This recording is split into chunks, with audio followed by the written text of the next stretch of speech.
नमस्ते सबैजनालाई। अहिले चाहिँ हाम्रो देशभरिको श्रमदाता होइन, देशभरिको श्रमदाता श्रम गर्नुपर्छ, माटोलाई माया गर्नुपर्छ, माटोलाई चाहिँ सुन्दर बनाउनु पर्छ, प्रकृतिलाई जोगाउनु पर्छ भनेर ढुङ्गा उचाल्नु अभियान, ढुङ्गा बोकौँ होइन, आफ्नो श्रम गरौँ। संस्कृतिको जति पनि उहाँले चाहिँ योगदान दिनुभएको छ त्यो एकदमै अतुलनीय छ र त्यो आज चाहिँ तपाईँले सर्वप्रथम त काठमाडौँमा वेलकम भन्न चाहन्छु। र हाम्रो जो हर्कान सम्पानजी हुनुहुन्छ, आज कति दिन भयो काठमाडौँमा? हिजो आउनु भएको।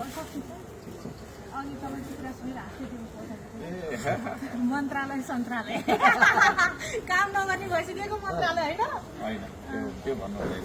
भन्नु हुँदैन। ल हजुरलाई फुल त ल्याउन पाइनँ, फुलको खदाहरू पनि लगाइदिनु हुँदैन। म त त्यस्तो होइन त उहाँ तपाईँ योग्य हुन्छ, योग्य हुन्छ। मैले पहिलोपल्ट नेपालमा कसैलाई खाता लगाइदियो भने हाम्रो हरबाग साङ्गनजीलाई चाहिँ मैले खाता लगाइदिएँ हो।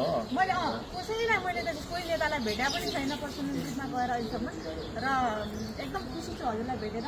र एक दिन समय मिल्यो भने हजुरको चाहिँ म ढुङ्गा बोक्न आउनेछु तपाईँको अभियानमा। दुई शब्द भनिदिनु हजुरले देशको लागि। थुप्रै बोलिसक्यो, के अरे काम गरौँ भन्छु म। दुई शब्द भन्नुभयो, त्यसले काम गरौँ दुईवटा त्यो हो, काम गरौँ, श्रम गरौँ। र हाम्रो आशिकाजीसँग भेट्ने मेरो पहिला चाहना थियो, तर विभिन्न समयले कता कता पनि निक्ल्यो, एक ठाउँमा जुर आएको थियो। आशिका तामाङ जेल पर्दा नि बोल्नु भएको थियो हजुर। हो, म उहाँ तपाईँले के अरे यो के भन्छ अरे सुधारका लागि व्यक्तिको विरुद्धमा जुन गरिराख्नु भएको छ त्यो तपाईँको चाहिँ एकदमै प्रशंसा योग्य काम हो। र एउटा छोरा र छोरी बिचको त्यस्तो भेदभाव त म चाहिँ गर्दिनँ, तर पनि यो सामाजिक संरचना हजारौँ वर्ष पहिलादेखिको छोरी मान्छे धेरै बोल्नु हुँदैन, छोरी मान्छेले किचनको काम गर्ने हो होइन, घरमा बस्ने हो भन्ने खालको मान्यताबाट धेरै उठेर तपाईँले जुन साहस गर्नुभएको छ त्यो अत्यन्तै ठुलो धन्यवाद चाहिने सम्मान दिनुपर्ने विषय छ। मैले पनि हजुरलाई दिनुपर्ने छ। त्यो चाहिँ के भन्दा श्रम संस्कृति जसरी तपाईँले नेपालमा विकास गर्नुभयो, एउटा रियल कम्युनिस्टले कस्तो काम गर्छ भनेर चाहिँ एउटा चाहिँ उहाँले देखाउनु भएको छ होइन। वास्तविक कम्युनिस्ट भनेको कस्तो हुन्छ भनेर चाइनामा गएर हेर्नु भने हजुरले भन्नुभयो होइन, चाइनामा गएर हेर्नुहोस् कस्तो हुन्छ कम्युनिस्ट, रियल कम्युनिस्ट भनेको कस्तो हुन्छ, रियल कम्युनिजम भनेको चाहिँ कस्तो हुन्छ भनेर उहाँले उदाहरण दिनुभएको थियो। भने चाइनामा अरू नेताहरू हुन्छ नि, हाम्रो चाहिँ साँच्चीकै नेता कोही हुनुहुन्छ भने चाहिँ हर्कान सम्पानजी हुनुहुन्छ।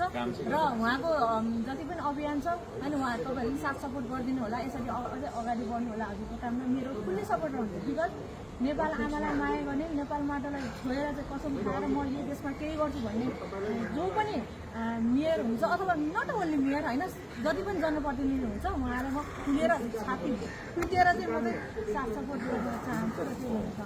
तपाईँको साहसलाई सलाम छ, तपाईँ जस्तै साहसी त्यस्तो साहसी त नभनौँ, किन भन्दाखेरि मभन्दा धेरै मान्छे हुनुहुन्छ साहसी।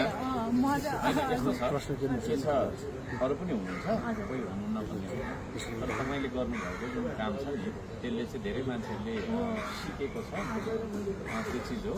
र एउटा छोरी मान्छेले मैले अघि भने नि पुरातन हाम्रो सोच विचार बोल्नु हुँदैन, हाँस्नु हुँदैन भन्ने एक समयमा